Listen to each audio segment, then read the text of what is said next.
as the evening goes on.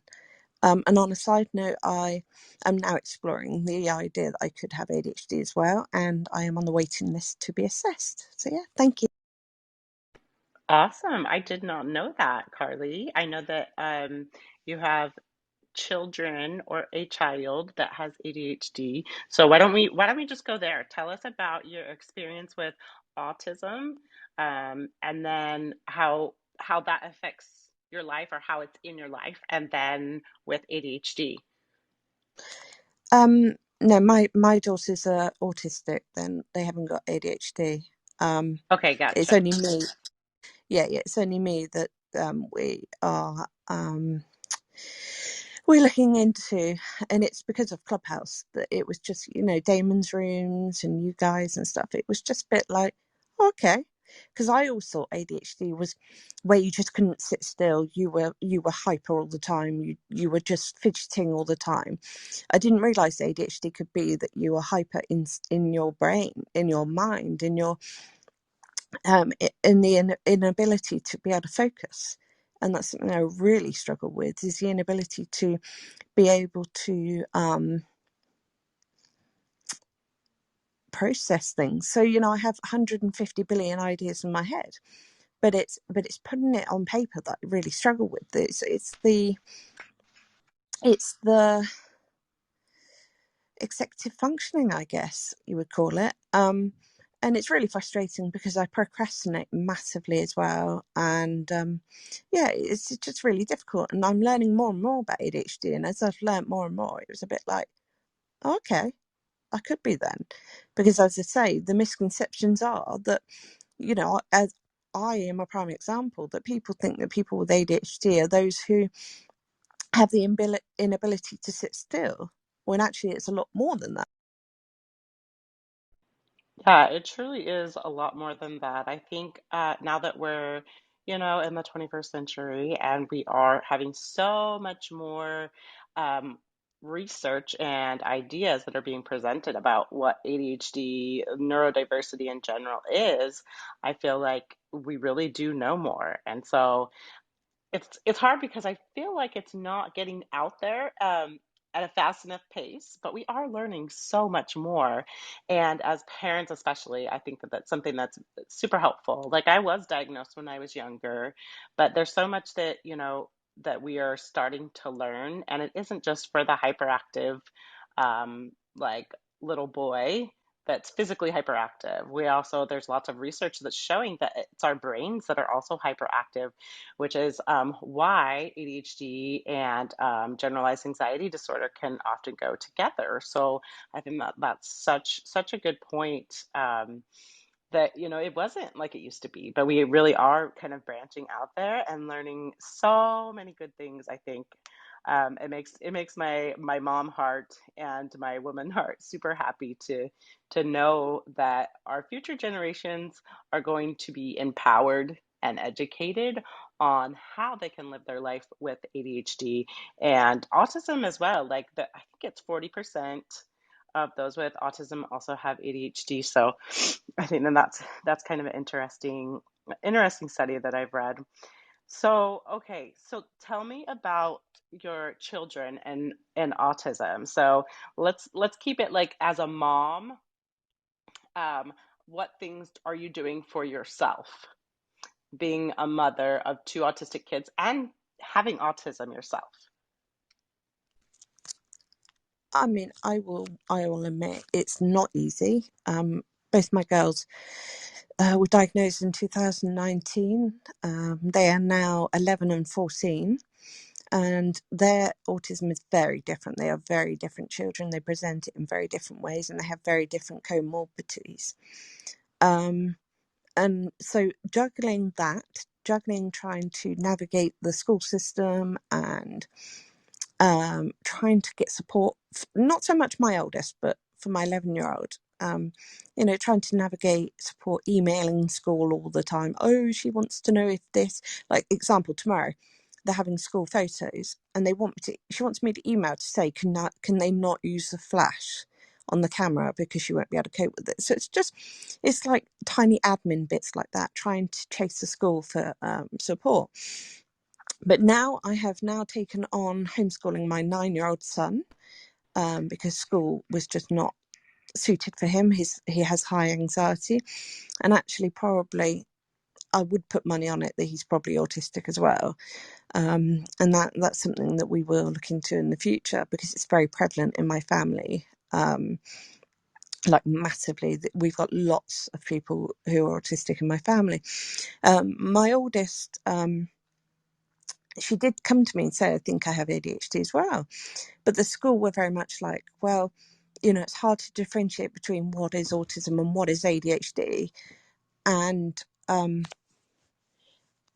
that it would be hard to get a diagnosis based on that, because they can't differentiate between what traits is presenting in ADHD and what traits she's presenting in autism. So they completely dismissed me. So it's something that, maybe in the future we can look into. So it can be really hard and overwhelming for me as a neurodiverse person, try to juggle all that,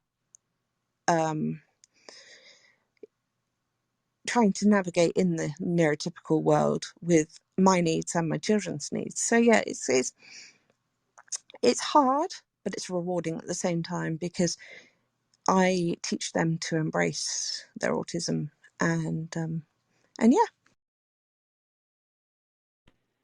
And I think that's key, especially as we do know so much more now, helping them feel empowered in their place. And with ADHD, with autism, with any neurodiversity, I feel like it's such an important place to be, where your kids will feel empowered. Because I think the past has us being able to feel stuck. In the past, it feels like we are like this different, almost this like different breed of people. And I think autism definitely has that stigma.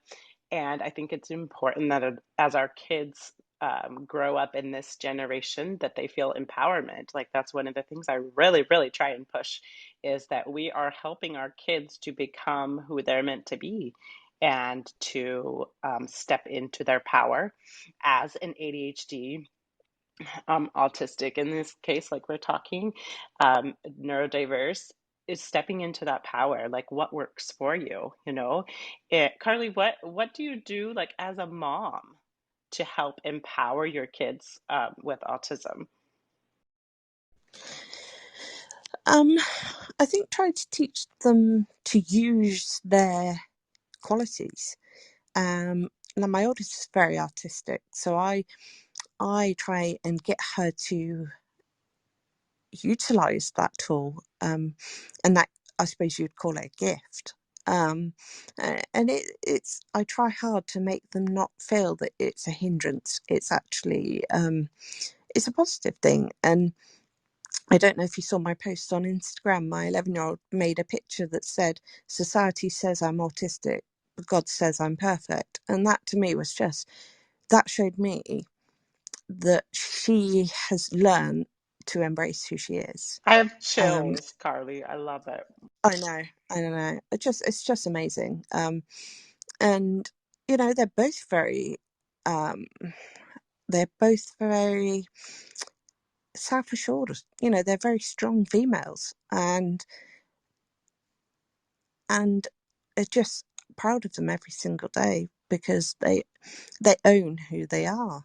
My eldest is also LGBTQIA, and she is so proud. She's just empowers who she is, and she owns who she is, and she knows who she is at 14 more than I do at 39 years old, and she just makes me so, so proud. Yeah. Excuse me. I love that. I love that. I have enjoyed seeing my kids kind of come into themselves.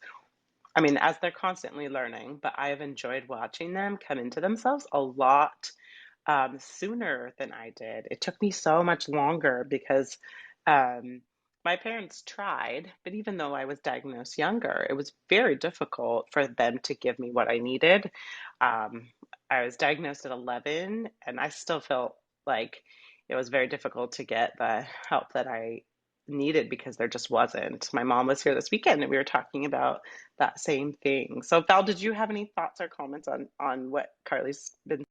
Yeah, absolutely. I am so excited that you're talking about this. And the cool thing that I'm hearing you talk about is like, that empowering the child, making them feel like they're not different. Because for me, when I got my late diagnosis, I did feel shame and guilt. And, I went through a little bit of a thing, right? Because if we're ready to rise, that means we're starting from somewhere. So we all start from somewhere. And I was definitely starting in that space of like, oh my gosh, there's something wrong with me. Why didn't anybody know?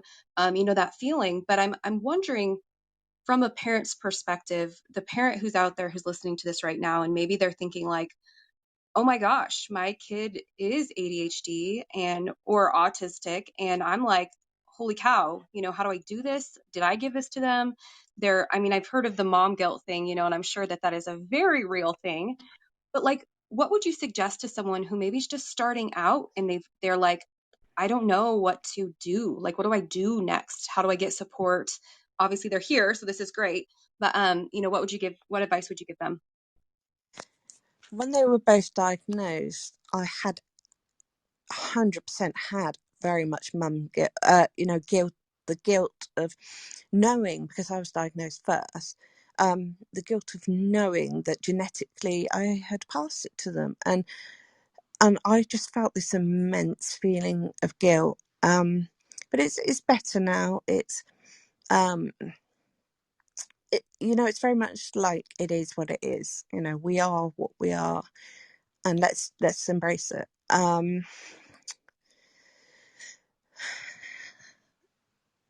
And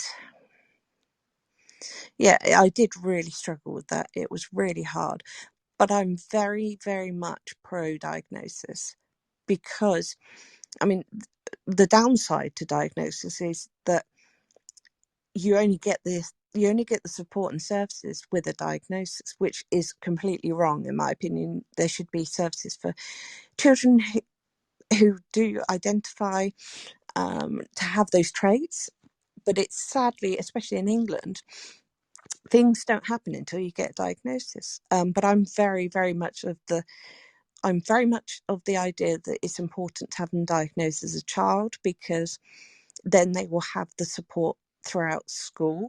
Because I didn't have that, and it it was very impacting on my mental health, because I spent my whole time at school just feeling completely misunderstood, lonely, miserable, and I was often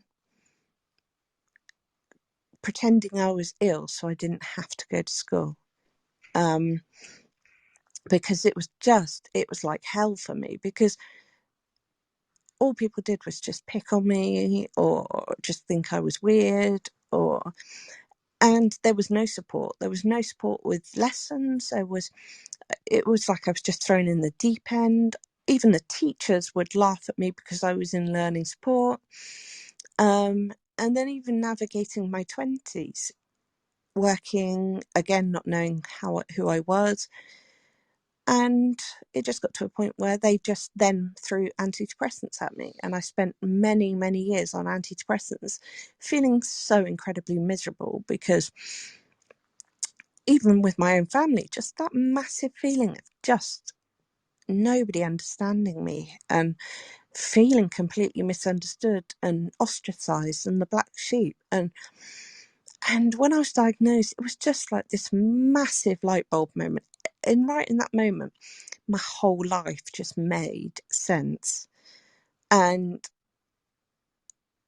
it's the best thing I ever, apart from obviously getting married and having my children, having that diagnosis was the best thing for me in my life, because I changed right in that moment. I became, although I still, really struggle with mental health now, I became a lot more empowered than I was before.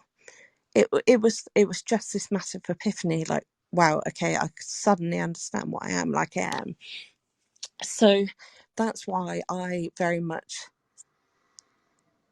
am very pro diagnosis for children, because it opens avenues for support, and for self-identification. I hope that makes sense. Yes, that does. So you're encouraging, and I think I agree with you. That wasn't my experience, but I do wish I would have gotten a diagnosis when I was younger, because there are so many supports. I don't know how it is in other countries, but in the US, like there's a lot more support than there used to be.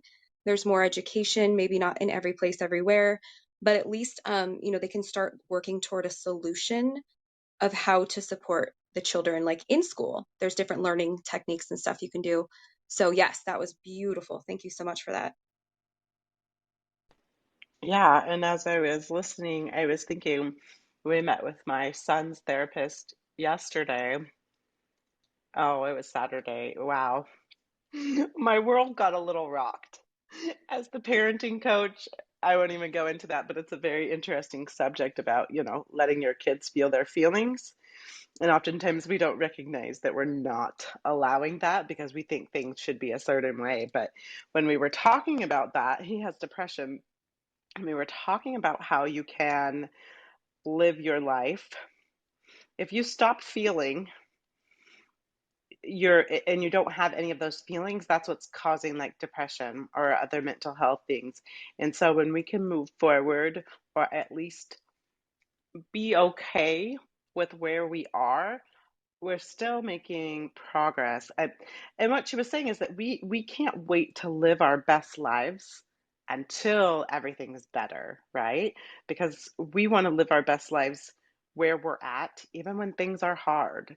And I think that when Carly talked about how she, may still deal with mental health issues, I think it's so important to remember, like with anything, we can't wait until we feel so much better, because we're not always ever going to feel so much better. And we will have periods of times in our lives when we do. But I think it's important to remember we can still live and have a, a productive life. Like I have depression pretty much all the time. Like it, it a little bit ebbs and flows, the severity, but sometimes I can't function, or I feel like I can't function, and I just show up anyways, no matter where I'm at. And I think that's like important as moms, um, as individuals with ADHD, with autism, neurodiversity. It's so important to be really cognizant about the fact that we can have something that is different or not typical about us that we have to deal with and still live our lives. It's not always great, but having that paradigm shift, oh, it is life changing. It really, really is life changing. So thank you so much for that, Carly. No problem at all. And yeah, feedback to both. Yeah, sadly in the UK, especially where we live, is a small county, so it's all down to funding. So they're not going to offer support willy-nilly. It's very much my 11-year-old, the support that she had didn't really happen until we had the diagnosis, because we spent many years, again, misconceptions. We spent many years of them typical. So autistic girls tend to mask, so they slip under the radar. And we spent many years of school not agreeing that the fact that she is autistic. And we had lots and lots of to and fro, to and fro. And I mean, I've known since she was 2, and she wasn't diagnosed until she was 9. And it was only once she was diagnosed that all of a sudden this support happened. And it shouldn't be like that at all. I mean, the school told me that my girls weren't autistic. They were just copying my traits. That is how education is in this country. There's a lot to learn.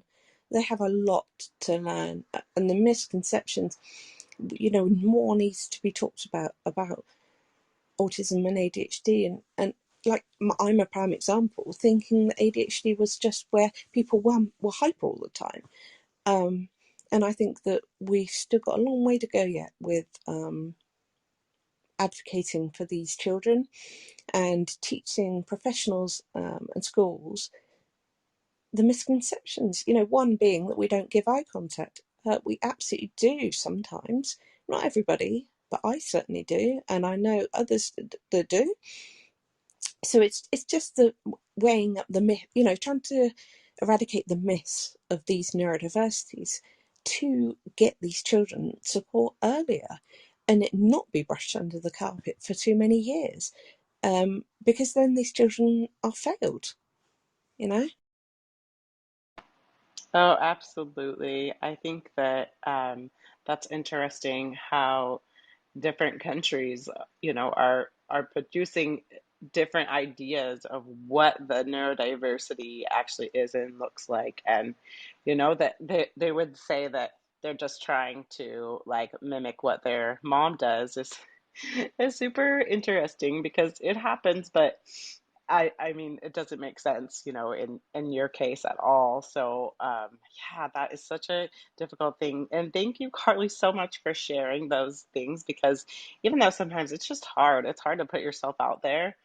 Um, it's so helpful for others to know that they're that someone else is experiencing some of the same things, and it's helpful. It makes you feel like you're not so alone as a mom and as a woman. And um like, since you are a woman with autism, and kind of going into that, like, tell me what it has been like for you as a neurodiverse woman and mother in a neurotypical world once you got like your bearings. Like, what is that like? What does that look like for you on a daily basis? When I was doing the school runs, that was really interesting, trying to mingle within neurotypical mums in the playground, trying to make conversation with them. I mean, I've had mums walk away from me mid-conversation, and I've always been that one that doesn't fit in, and it is hard to navigate the world as a neurodiverse person in a neurotypical world.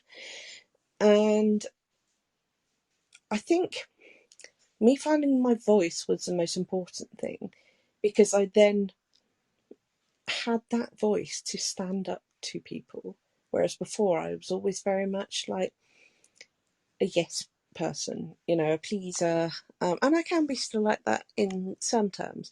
But like pulling my son out of school, I said enough. I said enough's enough. It's not working. I'm removing him, and they didn't even question it. Um, so yeah, it is really hard to navigate in a neurotypical world. But I guess the thing is, I spent 33 years thinking that I was neurotypical.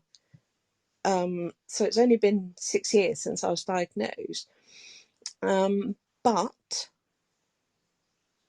I am more and more, as I get older, I'm starting to not care what people think about me. Whereas before, I used to always panic. And I still do in some terms. But most of the time, I'm very much like, now, well, if you don't like me for me, that's fine. We can move on. And yeah, I think it is difficult, but as I get older, I become more of a stronger, empowered person, if that makes sense. Yeah.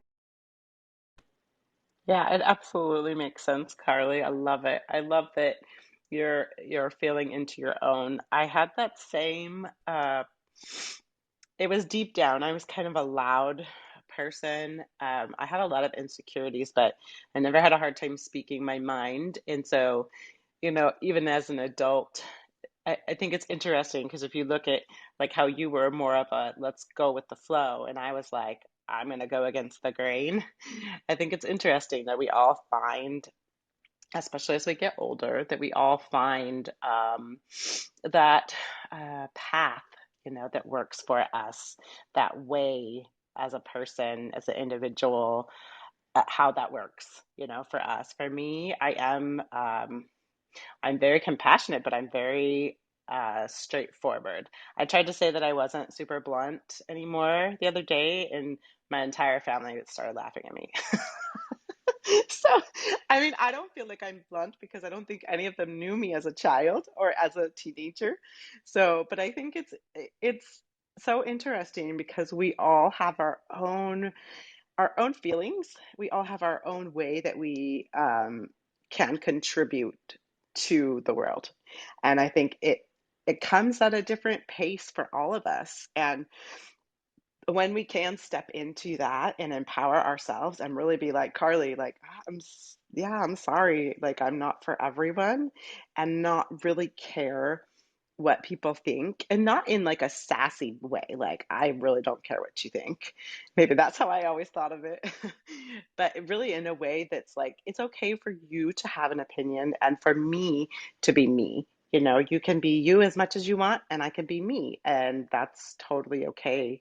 So I love the thoughts that, you know, you're expressing, you know, as you get older. I think naturally we kind of let go of, you know, some of the things that people think about us and don't worry about it as much. But um, it serves you also because then you're recognizing, you know, the person that you are and that you can love that person. So I appreciate that so much, Carly. Sorry, Val, do you have anything you want to add or talk? Gosh, I'm just loving where this conversation is going. Thank you for your vulnerability and your honesty. And so much of what you said, I definitely related with, those feelings of when you're younger, not really feeling like you belong or, getting that diagnosis and being like, oh my goodness, there's something wrong with me. You know what I mean? Like, I always kind of knew there was something wrong with my brain, but like really accepting that, it kind of took me back to, remembering what my childhood was like and remembering what it was like to be an ADHD kid, not knowing that that's what was going on. But yeah, great conversations. That's great. So we're going to reset the room. Val, do you want to go ahead and do that for us? Yes, absolutely. Everyone, welcome. If you just popped in, I'm seeing so many incredible faces in here, future speakers, people who are, just incredible, incredible people here. So, welcome to the ADHD Rise event. Today, we are talking about moms, ADHD, and autism with Miss Carly Considine. Considine? I think I said that right. Considine. Considine? Considine, yeah. Considine! Woo, I nailed it. Awesome. Well, she said it already, but thank you, Carly. And we are in the ADHD and parenting room. So go ahead and hit that club up at top. Follow this club because this is where most of the things will be happening here in the next week. If you want to join our event, you can message me since, all the conspiracy theories are flying about what's going on with Instagram and Facebook. That's another topic for another room. But you can message me if you want to be a part of this event. We'll be sending emails out each morning with the speakers, what we have going on, what the topics will be, so you can absolutely pick and choose which ones you want to be a part of. It is going to be an amazing event all month long for ADHD awareness because we rise together. So hit that follow button up at the ADHD Parenting Club.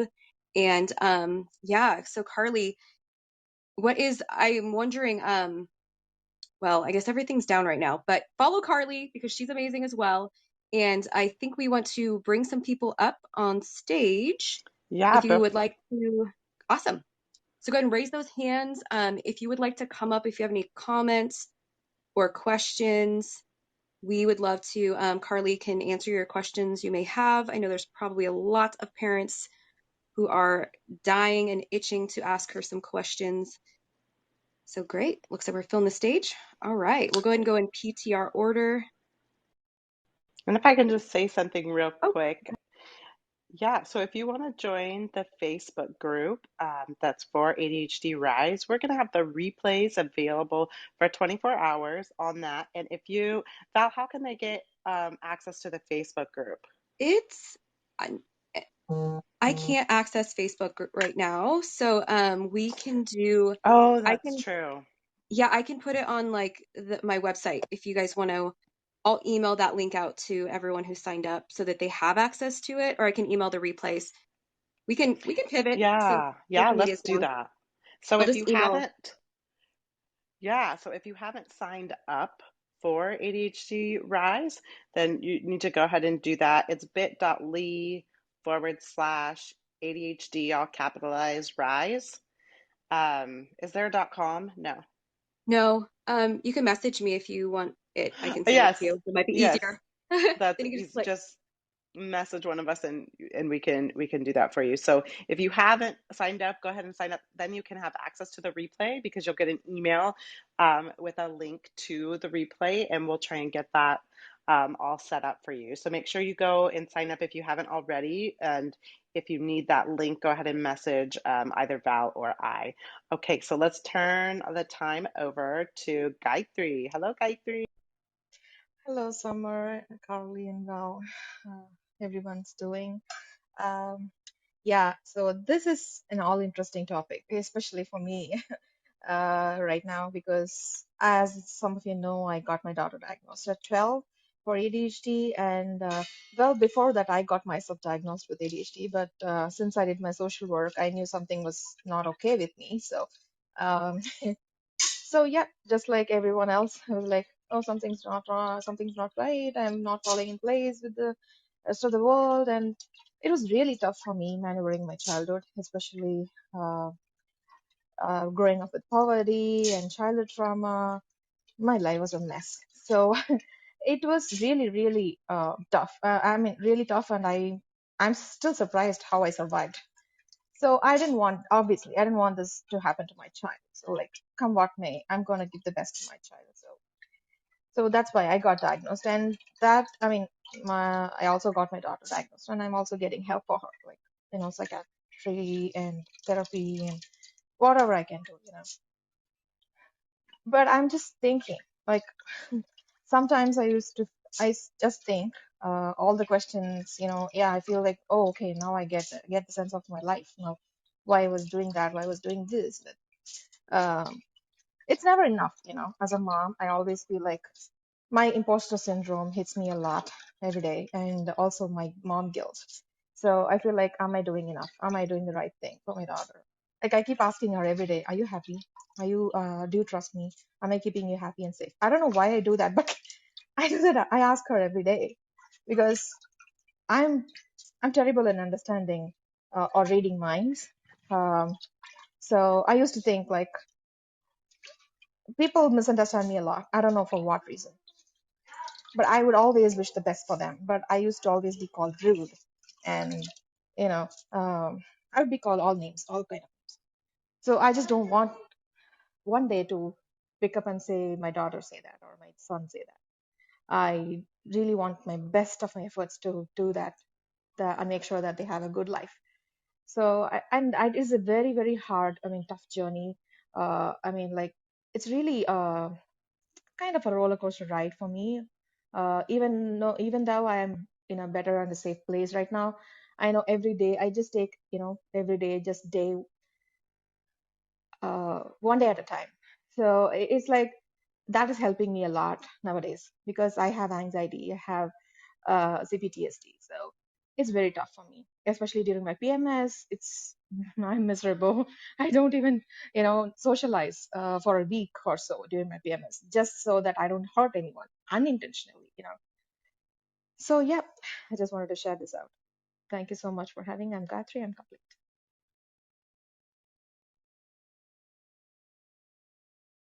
I was trying to get back. Thank you, Gayatri. All of our experiences are so different, and there's always not always, but very often there's some kind of comorbidity. So a lot of us are dealing with, some of the mental health issues that we have. I mean, I am a prime example of that, and Carly as well, and Val, I think you as well. But yeah, it's a difficult thing. We all have our own journey that we're traveling down and just trying to figure everything out. So thank you so much for contributing the conversation, Guide 3. I love seeing you in all our rooms. Hi, Amber. How are you today?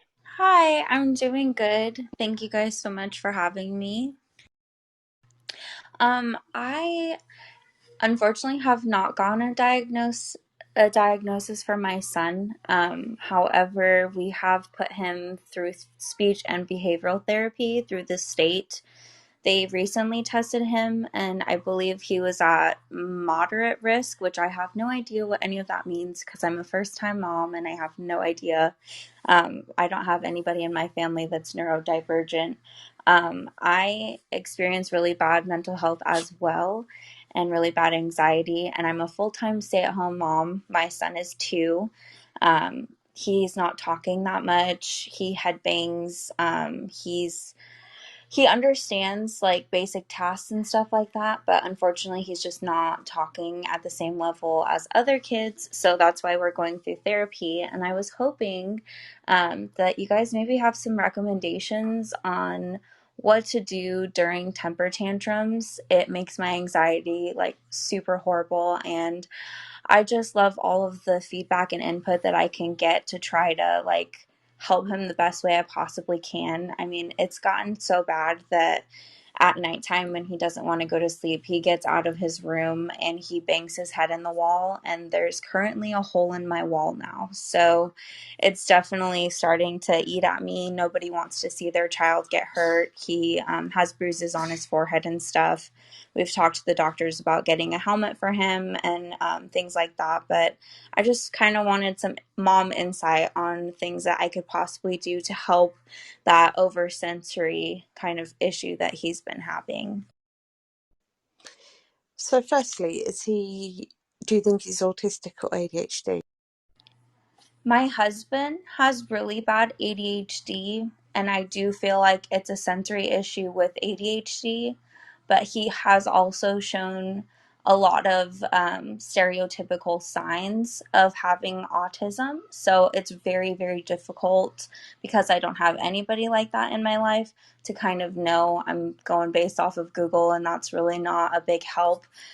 He does the typical toe walking, he flaps his arms, he does make really good eye contact with us, and he's very, very, like, he loves hugs, he loves being around us, he loves playing with other kids. So it's like it's mixed. So I'm kind of at a loss and a little confused as to what it is, but yeah.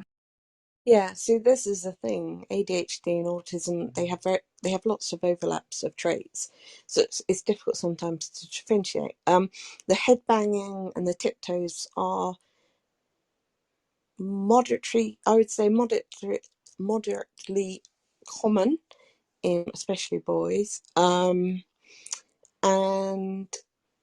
so that you're saying about temper tantrums. Now, temper tantrums are when they aren't getting their way, whereas meltdowns is where they are not coping with the environment around them, or if they're feeling overwhelmed,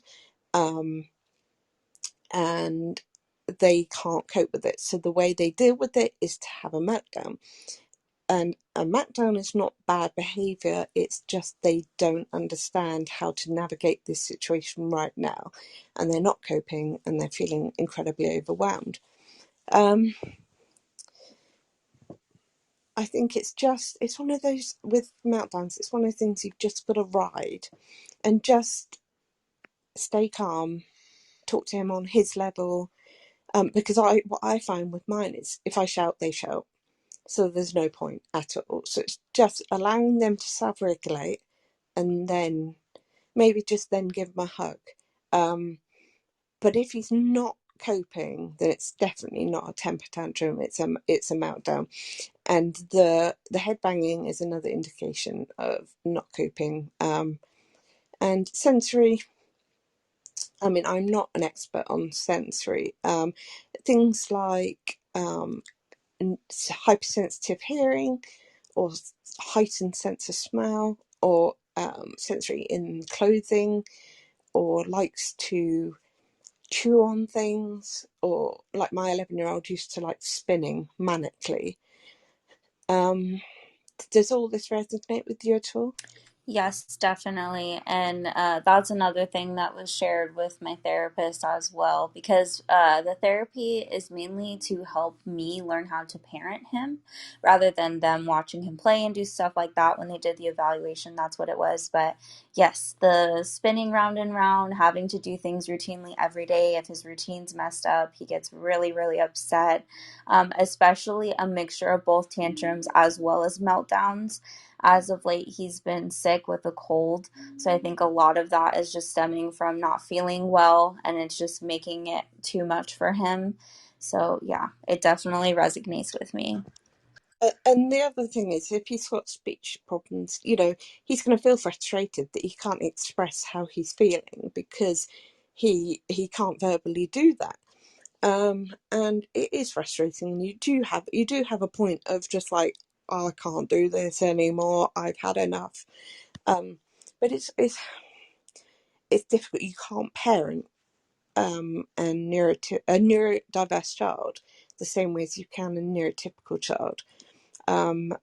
Because especially when they're older, consequences and things, you can't give them consequences like you can with a neurotypical child. But I would, as frustrating as it is, just try and remain calm when he's in that mindset, and then just give him a hug when he's self-regulated. And it is really frustrating. But yeah, just know that he can't help it. Does that make sense? Yeah, it totally makes sense. I appreciate your input. Thank you. No problem at all. You can always message me anytime if you have any questions. Thank you. That was amazing, you guys. Oh my gosh. I'm just like soaking it all in, hearing it, loving it. Oh, beautiful, beautiful.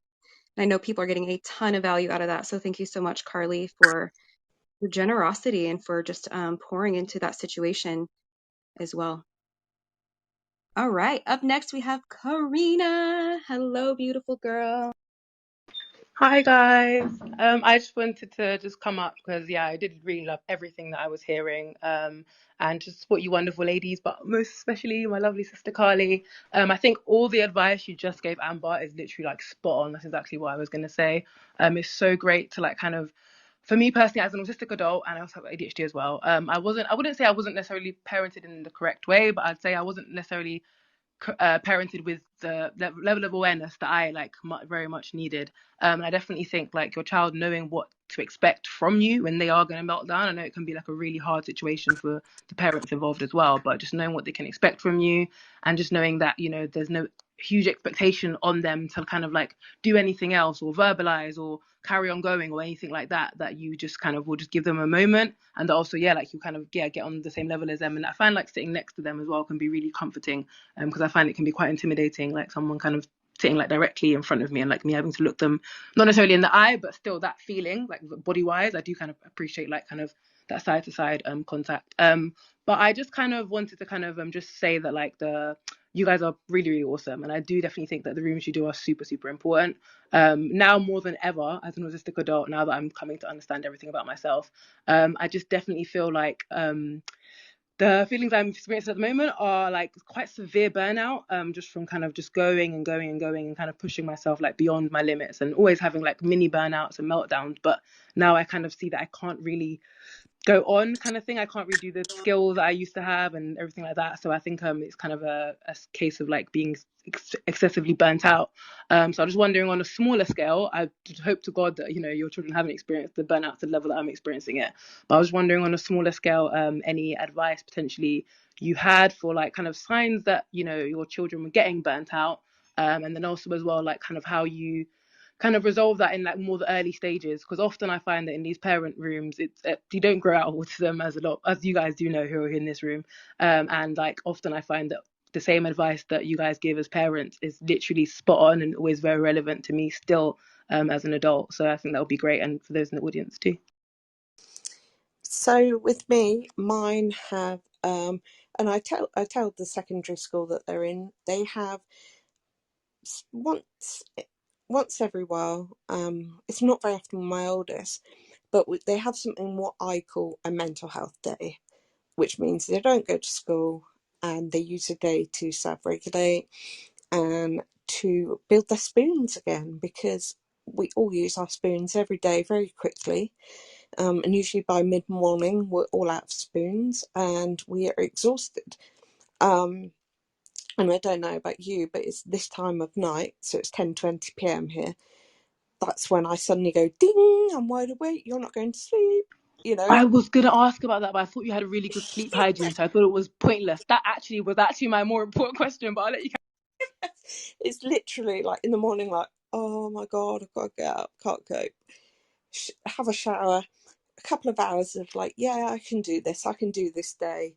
Lunchtime hits, and you're like, oh, is it bedtime already? I can't cope. Spend the whole afternoon going, oh, I'm so tired. Early evening thinking, right, I'm whacked. I can go straight to sleep. And then, yeah, this time of night, 10:30, I'm like, yeah, you're not going to sleep anytime soon. It's just so frustrating. Carly, or someone, can you? I'm sorry to interrupt, but I just wanted to get this out first. Like, you're talking about sleep, it is very, very important for me because I've always been a poor sleeper, and I always thought, okay, something's wrong with me. I mean, like, I'm not able to get up in the morning, and uh, this whole world is biological. I'm completely against this world's biological clock. That's what I would feel. I have a neurotypical husband, and he's like spot on. He goes to bed, sleeps in 2 minutes, and then wakes up at 5 or 6, or like probably 5, and then he's just like a robot. He's a clock, and for me it is. I have to try to sleep for like at least 2 to 3 hours, and we used to have so much of arguments when I was new to the marriage, and it was really hard for me. Like, he used to say, "You're scrolling the screens, that's why you're not sleeping." And I was like, "No, I am not able to sleep. That's why I'm on the phone." So it was a constant battle. And like, I'm not able to sleep. And then, it goes on, that the vicious cycle of like getting stressed out, getting burnt out, money burnt out. And it was really hard. And then when I got my kids, and when kids started going to school, especially when my son was born, and I have to pack lunch for my daughter and my husband. And in our culture, it is like we do pack it every day. Then I slowly learned. I adapted a lot of. Uh, I changed my lifestyle, so I started packing lunches in the evenings or before they go to bed, so that like everything is put out and okay, they just grab it and go. But they are still young. My daughter is just 12, so my son is 6. So it it was really hard. So the sleep, I'm never gonna get fixed, I guess, in my life. And I also heard the menopause I'm nearing very menopause. I'm almost nearing 40, so it's gonna get worse. That's what I heard. Like ADHD gets exaggerated in menopause for women, and it's gonna be tough. I'm sorry to break this, but this is what I heard from many experts and ADHD coaches and fellow women. So I don't know how you people do this, because I feel like the whole world is against me on this. I'm done. I totally resonate with what you're saying, and I have a neurotypical husband who does that as well. Goes to sleep, sleeps all night, and is up really early. And it's very common for neurodiverse people to not sleep properly. Correct me if I'm wrong, because I'm not a neuroscientist, but I believe we lack in melatonin, and that's why we struggle with sleeping, and that's why quite often children are prescribed melatonin to balance themselves so that they can get some sleep. And yeah, I totally resonate with the menopause because I'm perimenopausal at 39. And yeah, so I've always been an insomniac, and I do take sleep tablets. And I think if I didn't, I would be awake all night. That's So how yeah, you I do it, completely, Carly. I was wondering how you sleep so like I get it now. yeah. Now I'm medicated. Otherwise, I wouldn't sleep. I wouldn't sleep at all.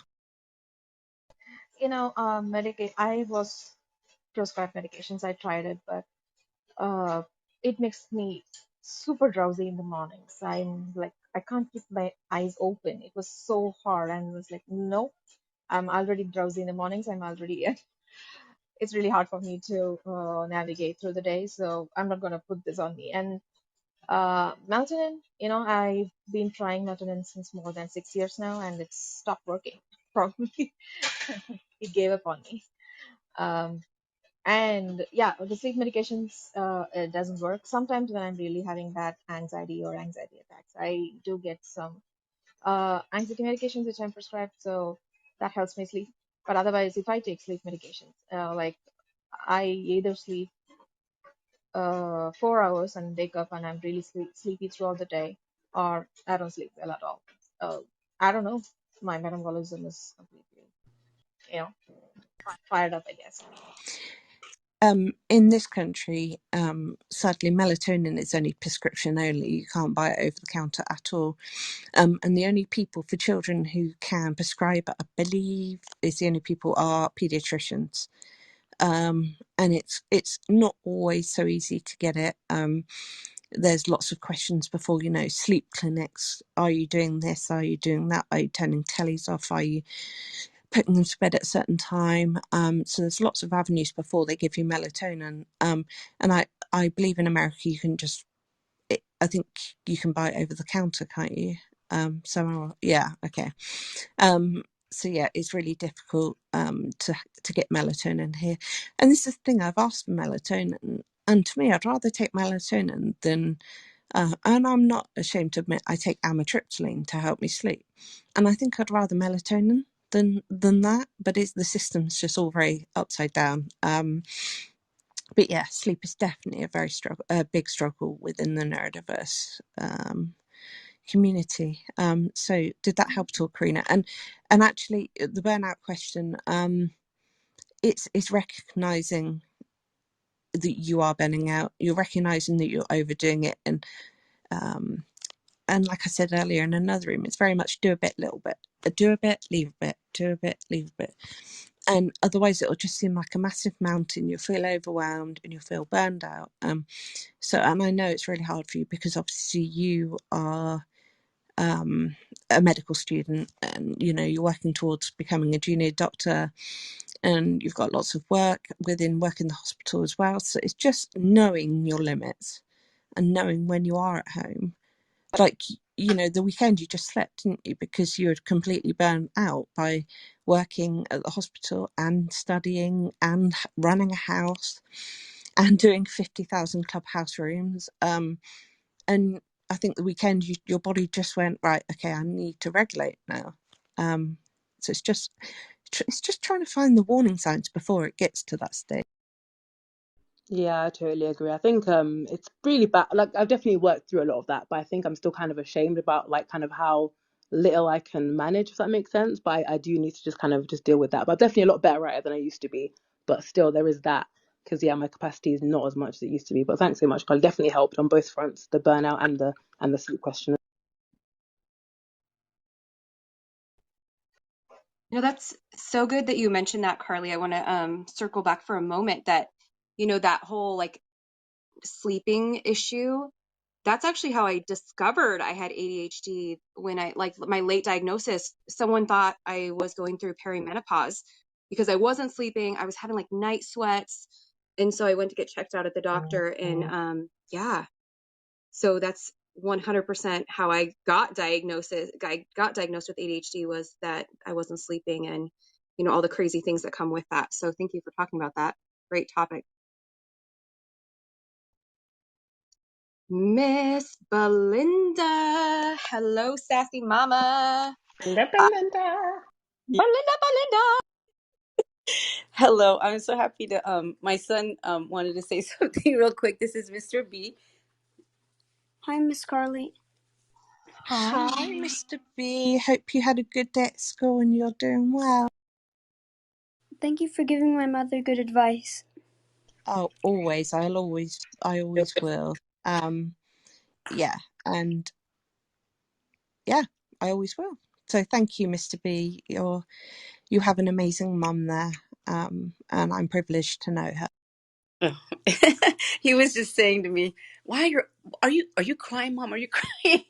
I said, "I'm so proud of my friend, Carly. I'm so just proud and honored to know you and to have you as a friend, and able to have confided in you and have your support in my journey with Mr. B and my own.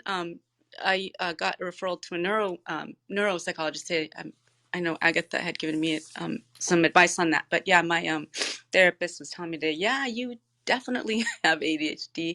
So now it's the journey as far as trying to find the correct the correct doctor and with insurance and all that fun stuff we'd have here in the US.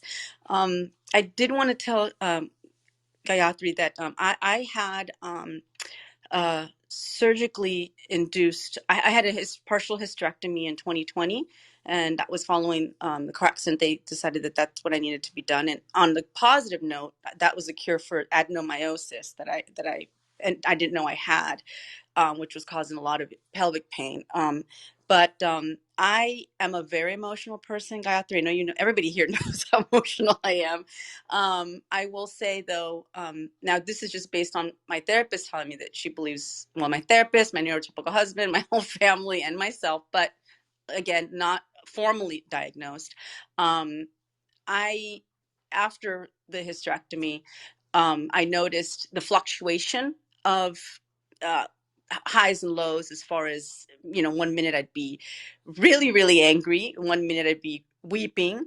It just took a little bit to get stabilized. I'm not on, I use estrogen cream, but nothing else, anything further at this point. I've tried other things, but personally, I would prefer to do things as holistically as possible.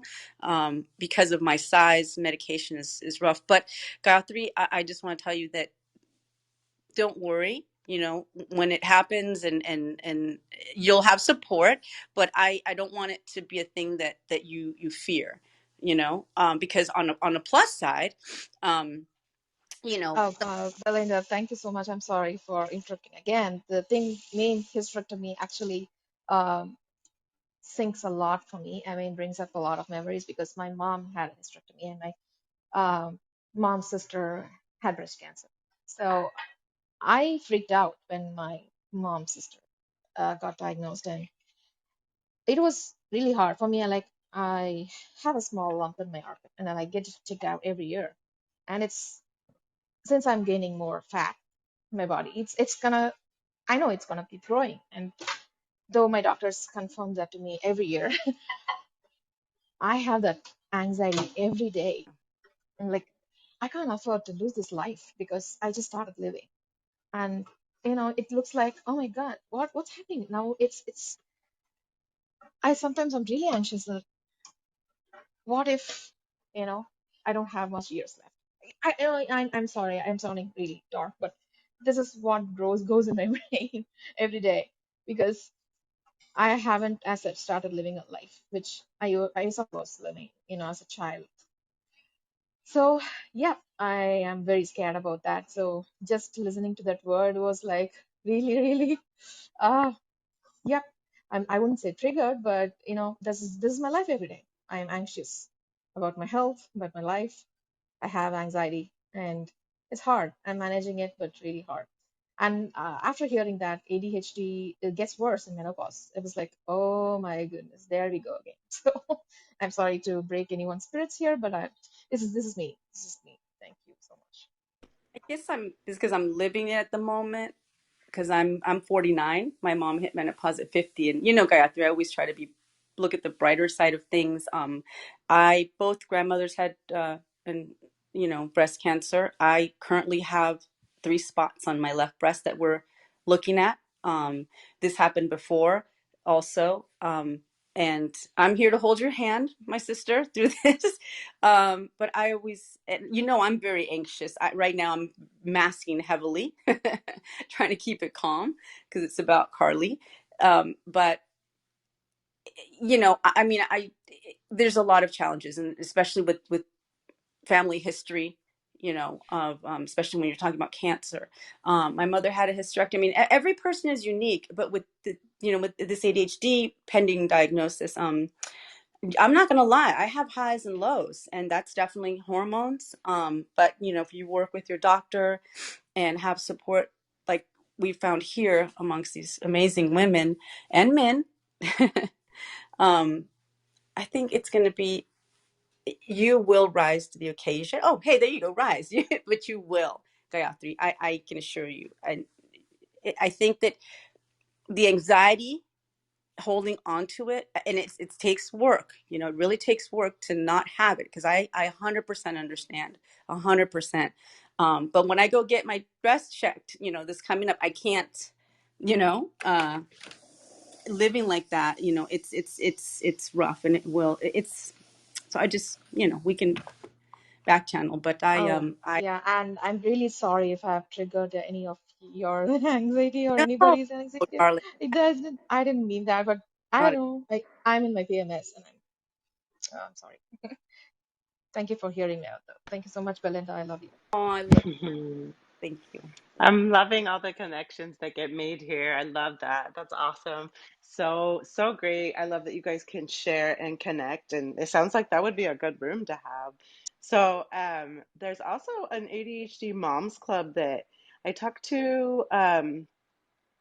Lisa Piana, and she does that club, and I think she's gonna start it back up again. So that sounds like a really good topic to do in that club. So it's called the ADHD Moms Club. So if you want to go follow that club, that's a great one for some of the moms out there. So awesome. So does any let's have Val give some closing comments and talk a little bit, and then we'll and have Carly finish up too. And then we will close the room down. Absolutely. Thank you so much, Summer. You are incredible. This is Summer's Club, the ADHD Parenting Club. So go ahead and follow. Click on that green little Monopoly house up there and follow this room, because this is where we'll be having a lot of events in the next week or so. Also, make sure you guys are signed up for the ADHD Rise event. You can message me for the link, or Summer as well, and get the event. The website should be up very shortly. I think we're about to hit publish on it from the messages I'm getting, but it will be up very soon. So we will be able to direct everything over there. And luckily, we're very resourceful, so we don't have to depend on our Facebook group. So we will definitely be in contact. We're sending out emails every day to let you guys know what topics are coming up. This is definitely the type of summit where you will have the entire month to pick and choose what you want to listen to, what topics you want to be a part of.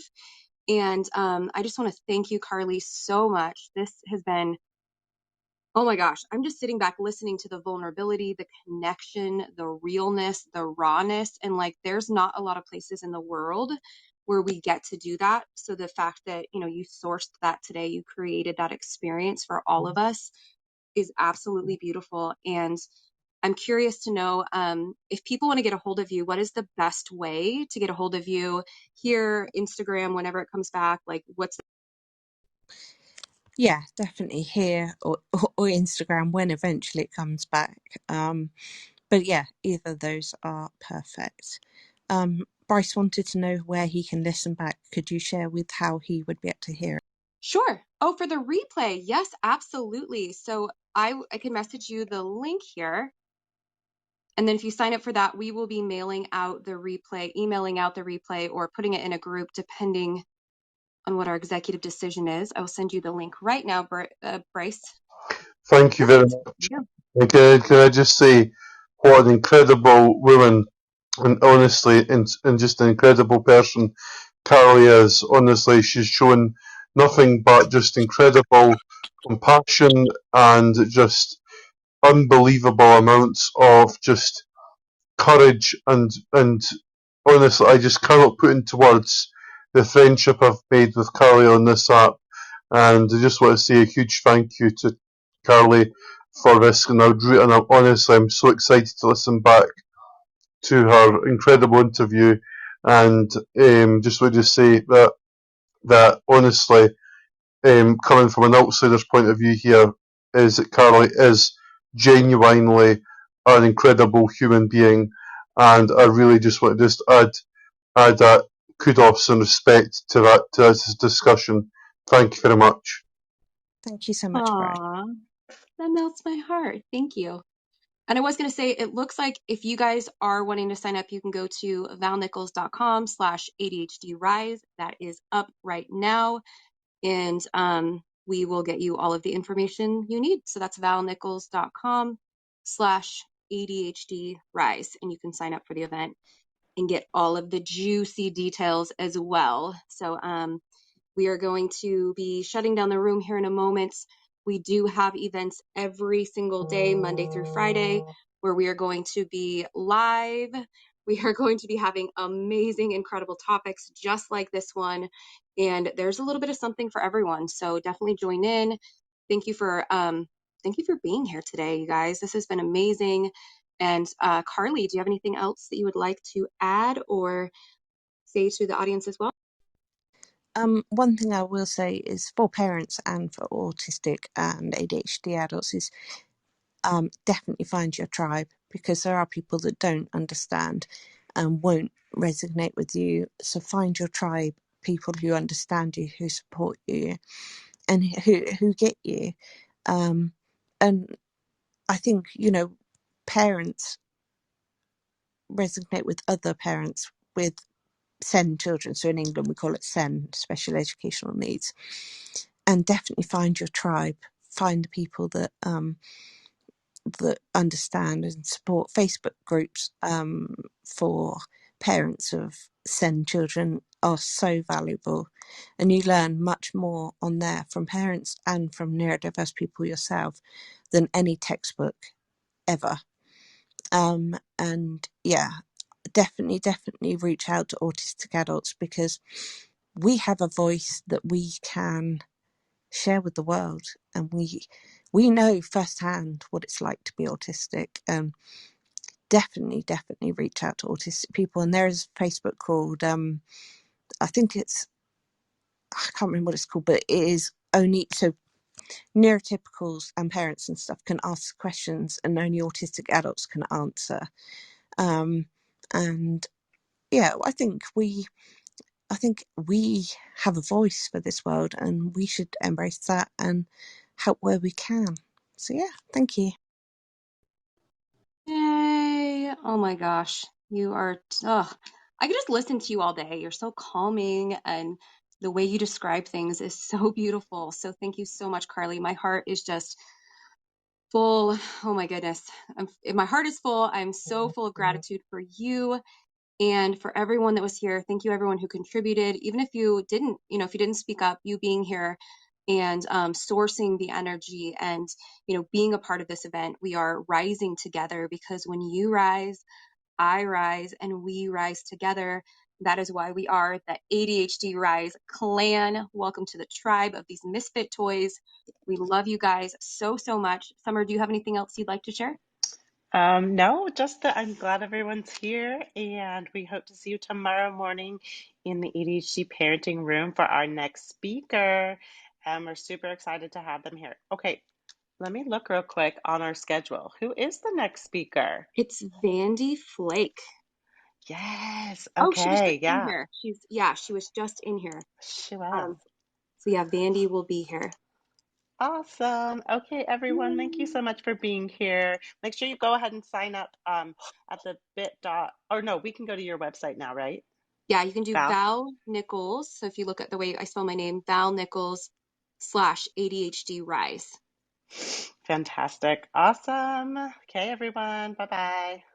Bye. So Thank you, much, ladies. Thank Carly. you. You are beautiful. So good.